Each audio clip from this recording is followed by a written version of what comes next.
So I was upset about last episode having the reaction clip get all screwed up and not being able to make a reaction video of it because it was the most emotional episode of Steins Gate. No, this one is. This one is easily the most emotional episode of Steins Gate. And it was also the most, revealing so far, and a lot of big not, they were twists, but some of them I saw coming, others I didn't. So, yeah, this was rough. So, getting into it, we see, of course, where we left off with Mayuri down, which turns out the shot was just a ricochet and it hit her head, grazed her, so she wasn't actually, shot in the head, so she didn't die from that.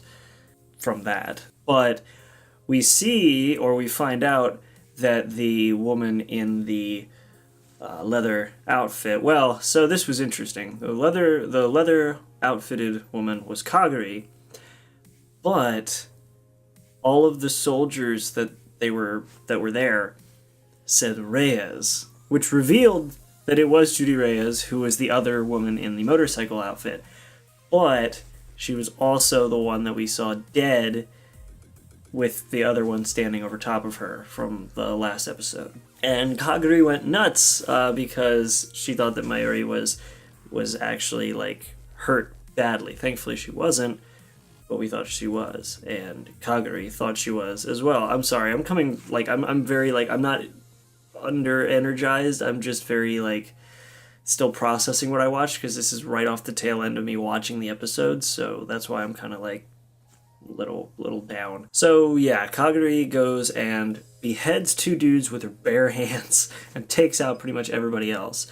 She took a few shots and didn't seem to be fazed by them, she just did them, but apparently the stuff that they did, enhancements, and she was apparently enhanced in the future and brainwashed in the future, which is why she was so strong and so fast and so capable, which was pretty intense to see, as she took out many men without even slowing down when she was shot.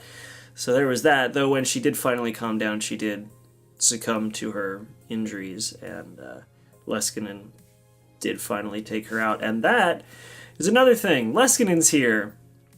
So I thought that maybe Judy Reyes was doing her own thing and dragging Leskinen along, when in reality Leskinen is kind of the mastermind behind this, both him now and in the future. So he got a D-mail from himself telling him what to do. And part of me realized that the message that came to Suzuha from last episode, that was a video message that was only unlocked when they started, Operation Arclight.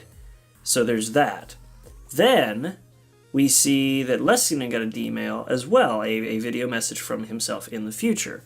That means, since in this timeline Okabe was never told about the plan and how to properly reach Steins Gate, that the use now of video messaged emails probably gives him the idea at some point to use that method to get himself into the right mindset, give himself the ideas to get to that world line.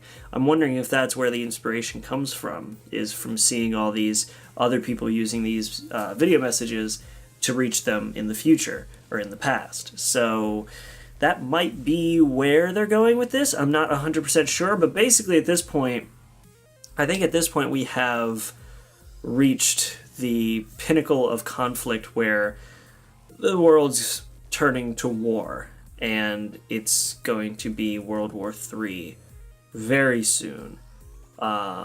Which there was a lot of gunfire in this episode, a lot of helicopters, and so I think World War III is pretty much on the cusp of starting in this show. So, anyway, yeah, World War III starting, and with Leskinen doing his thing, he finished off Kagari. Kagari was injured a bit, she started succumbing to her injuries, and then when she tried to stop him from getting to the time machine, he shot her twice or a couple times, and Suzuha did use this as a distraction to take out the two guys that were holding Daru and Maho hostage, and just started beating the crap out of Leskinen, like, just beating him. And she's like, it's not soon enough for you to be unconscious, you know, it's too soon for you to be knocked out, you know, Kaguri suffered so much more, and just beat the shit out of him.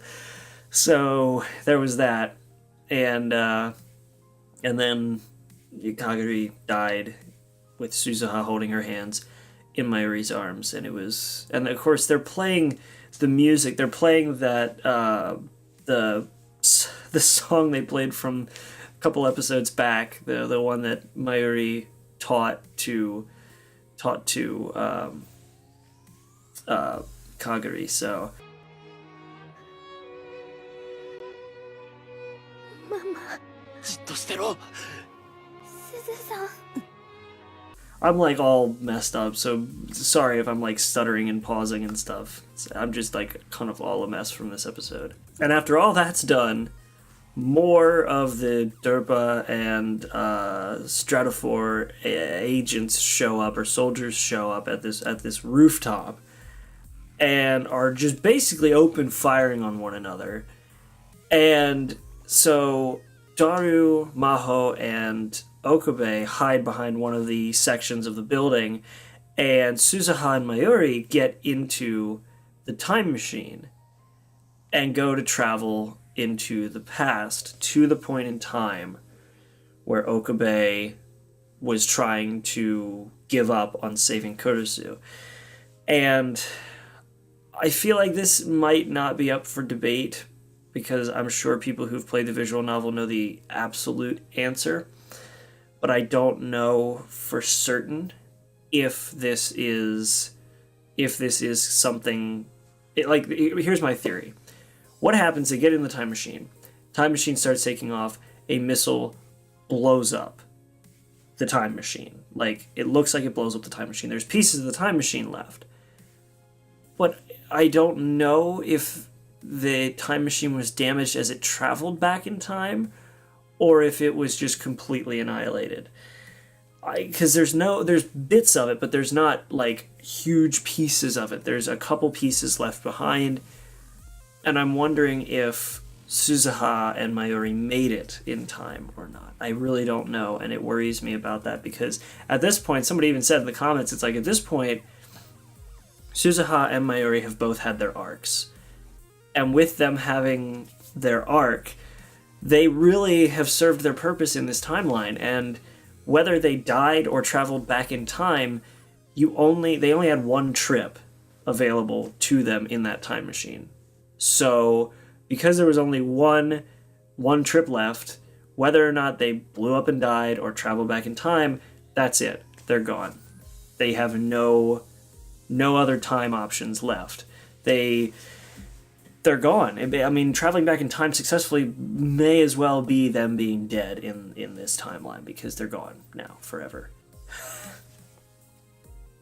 Which is really hard to think about, considering we had to deal with Suzuha going away in the last season, but she went away in a way that actually made sense because she doesn't exist in the timeline they were traveling to. Mayuri's always been around, and now she's gone. And and that affected Okabe so much that he was willing, which you see, he's willing to run downstairs to the, or not downstairs, they weren't even at the lab, run to the lab and get ready to put on the time leap machine, even though it's not ready yet. He was completely against time travel. He does not want to do it, and this was enough to push him to try again. And it didn't make any sense, because he even said, and I was piecing this together, it doesn't make sense because they are in a world line where Mayuri survives because Kurisu died. I don't know. But he did get a text message. Excuse me, I'm getting all worked up.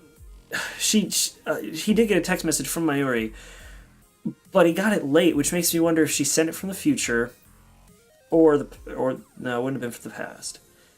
She wouldn't have sent it from the future.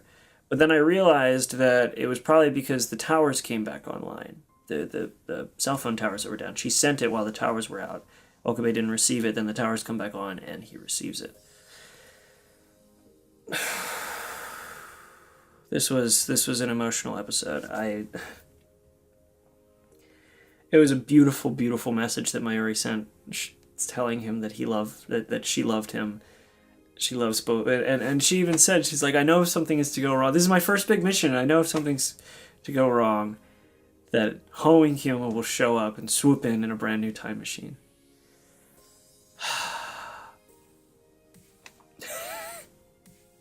Go watch the episode. I can't talk about this anymore.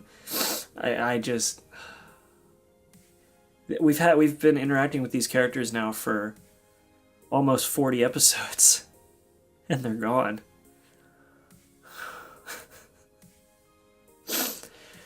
Especially Mayuri. All right, thanks for watching, guys. I'll see you guys in the next episode, whatever that may be. So thanks for watching, and I'll see you guys in the next one. Check out the links in the description and all that, and I'll see you guys in the next one.